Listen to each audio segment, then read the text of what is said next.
The thing that really blows my mind as we're out there talking to companies that are trying to reinvent themselves or struggling in marketing and sales, and since that's what we do mainly is we try to help them zero in and go through a self-discovery process and realize they're no longer doing business the way that people want to do business. And through that, they look at social media as the end-all be-all. The first thing we hear when we walk in the door is, "Oh my God, what do you guys do with social media? We gotta get on social media." It's a free way to communicate with people.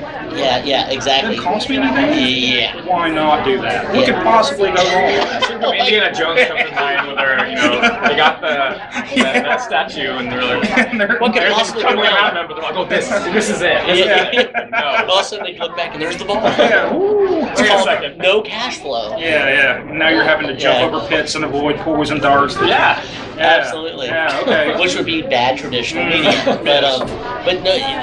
The point is that it's like they want to put a beautiful $10,000 paint job, pearlescence, the whole bit, on an '89 Honda that doesn't even have an engine. Yeah. And it's like until you know that vehicle's going nowhere. It's going nowhere. So until you know, exactly right. So until you know the customers that you want to hit and where they live on social media, do they live on Facebook? Do they live on LinkedIn? Are they Twitter people? Can you drive them to those places? How do you engage them? Do they want to be engaged on certain levels? To understand the differences in LinkedIn versus Facebook. It's more acceptable to advertise a little more traditional on LinkedIn. Why? Because they're professionals, they're used to it. They're there for a reason to gain knowledge and information. But still, don't advertise them, engage them. Because the more you engage them, what you do is you want to create value. The more value you create, that value translates into engagement. So when you engage and you create that value through that engagement, then all of a sudden you have sales opportunities that naturally occur, naturally happen, and create more money and more opportunities for you. It's more of a very organic process. In traditional times, as we all know, companies control the flow of information. Well, now consumers are in control of that information. That's where it's got most companies going, wait a minute here, I don't understand what to do with myself because I'm doing Yellow Pages, I'm doing this, I'm doing that, still advertising on TV and so on and so forth. I'm getting no results, and they're freaked out by it. So they think social media is the end-all be-all, but what they've got to realize is that some of those medias are dying out, but some are still extremely viable. The key is to lead them to an experience that is online in social media. So now they repurpose what they are.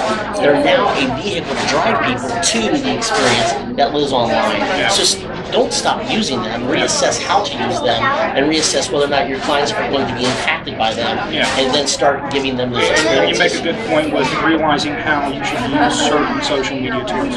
From our end, we see the different social media sites as an orchestra, and that there are different instruments in the orchestra, and percussion doesn't do what woodwinds does. The string section does something completely different from the actual conductor.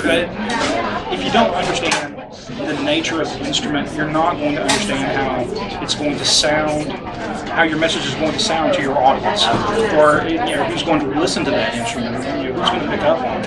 So understanding that there are differences in those tools, that Twitter is just not the same thing as Facebook.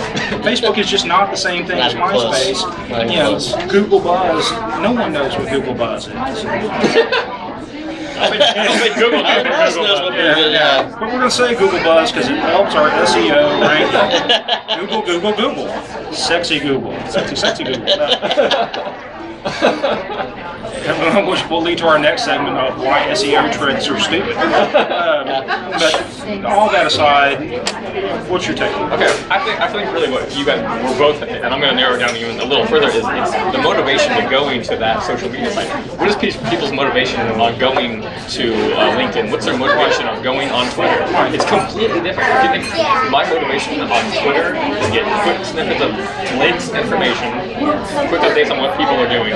Facebook, I want to explore a little more. I want to see people's photos. I want to see people's lives. More about the relationship. So if I go to LinkedIn, I want to see people's professional life. I want to see, So if you realize the motivation of why people go to their social media sites, I think you'll understand how to utilize them to their best ability. Absolutely. Very good. I totally agree with that assessment. Okay. All right. Here again, at the end of this segment, we're going to thank Panera Bread. Panera Bread. Thank you. Because when geeks need somewhere to meet, talk about their geek stuff. And wild creative professionals that just really have no other outlet because we can't afford paying. And there's free Wi-Fi. There's free Wi-Fi. Thanks, Panera.